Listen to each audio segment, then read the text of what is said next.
nós estamos no CGO, Centro Goiano de Oncologia. Nós vamos falar de um assunto muito interessante. Nós estamos aqui com a Patrícia Prioto, consultora hospitalar, especialista pelo Hospital Albert Einstein.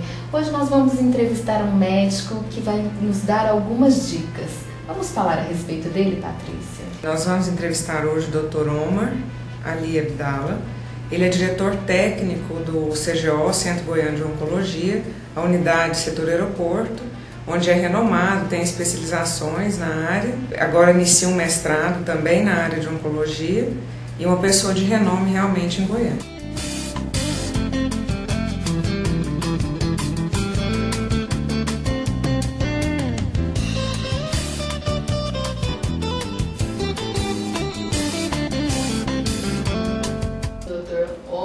Ali Abdallah. Hoje nós estamos aqui com esse grande oncologista que vai nos tirar algumas dúvidas.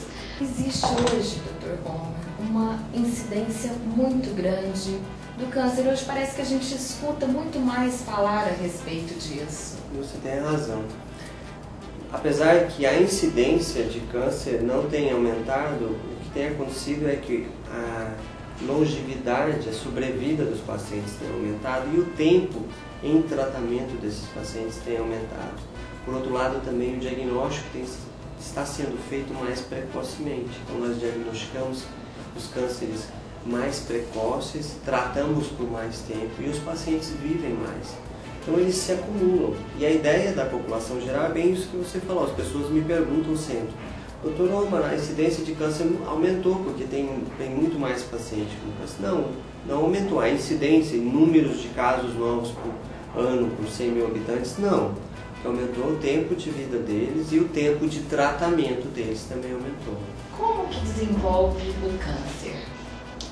Bem, o câncer se desenvolve por uma soma de fatores, não é um único fator. Em geral, um fator externo, um fator hereditário do cada paciente.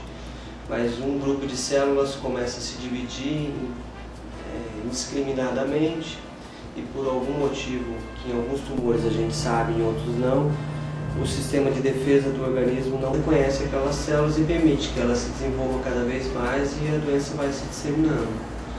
Então tem fatores externos, como o hábito de fumar, beber, mas tem tumores que não tem fator nenhum, é simplesmente um acidente. Qual que é o câncer mais comum? O mais comum, tirando pele e não melanoma, que seriam os tumores de pele, é o mais comum em incidência. Mas em mortalidade, os mais importantes são o câncer de pulmão para homem, em termos de mortalidade, e em incidência o câncer de próstata.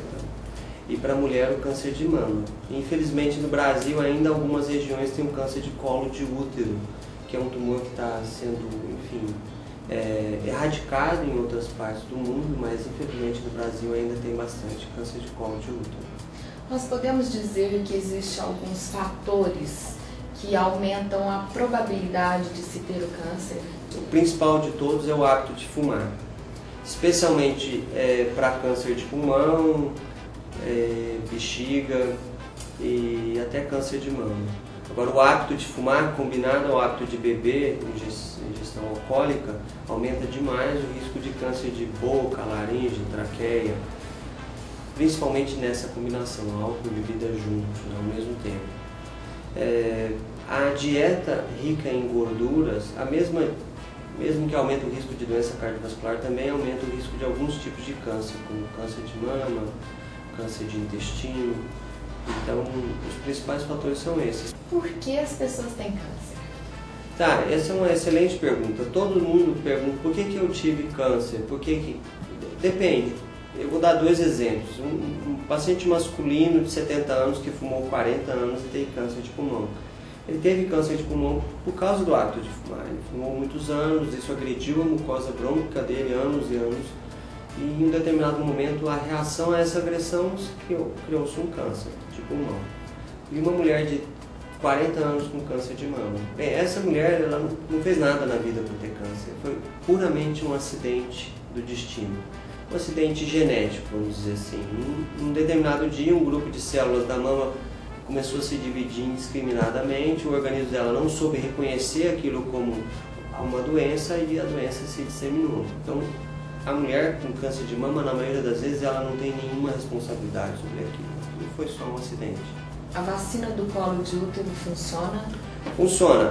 A vacina para o câncer de colo de útero poderia erradicar 70% dos cânceres de colo de útero. Todos aqueles que são relacionados aos subtipos do HPV, do vírus do papiloma, o papilomavírus humano, a sigla em inglês, né, HPV, que tem na vacina, os 2 subtipos que tem na vacina. O problema é que a vacina funciona para mulheres que não foram expostas ao vírus ainda. Teoricamente, tem um trabalho que mostra nos Estados Unidos abaixo de 35 anos, mas isso varia muito de acordo com a atividade sexual da mulher e principalmente a atividade sexual do parceiro, né? Que esse é o grande problema, que o homem é um carreador saudável do HPV, então ele pode ficar passando HPV e a mulher nem sabe, enfim. Mas a vacina poderia erradicar 70% dos cânceres de colo de útero, se fosse vacinada em base populacional, por exemplo, vacinar a população brasileira inteira abaixo de 12 anos de idade.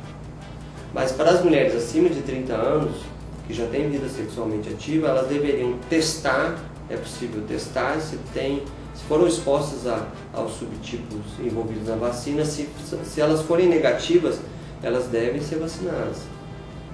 O que uma pessoa comum pode fazer para evitar o câncer? Principalmente não fumar, não se expor exageradamente ao sol para não ter câncer de pele, ter uma dieta pobre em gorduras, manter uma atividade física regular e fazer os exames de prevenção, que de acordo com a faixa etária e o sexo existem alguns exames que a gente deve fazer. Doutora, eu gostaria que você deixasse algumas dicas, alguma mensagem para as pessoas que estão nos assistindo. A primeira mensagem é que realmente o hábito de fumar é a principal causa de morte por câncer no mundo. Eu acho que as pessoas têm que pensar muito bem em recomendar aqueles amigos e companheiros que fumam para abandonar esse hábito, porque o cigarro realmente está relacionado com a principal causa de morte por câncer. Depois, dieta pobre em gordura e, por fim, fazer os exames que todo mundo tem que fazer. Então, as mulheres, a começar por 40, dependendo de qual estatística você usa, 40 ou 49 anos, mamografia, ultrassom, fazer o exame preventivo de colo de útero a partir do início da vida sexual e até o final da vida. E lembrar que, infelizmente, câncer às vezes acontece numa pessoa que não fez nada. Eu acho que a gente tem que também trabalhar o nosso preconceito, que a pessoa pode ter câncer sem nunca ter feito absolutamente nada para isso. É um acidente, como pode ter diabetes, pressão alta, enfim.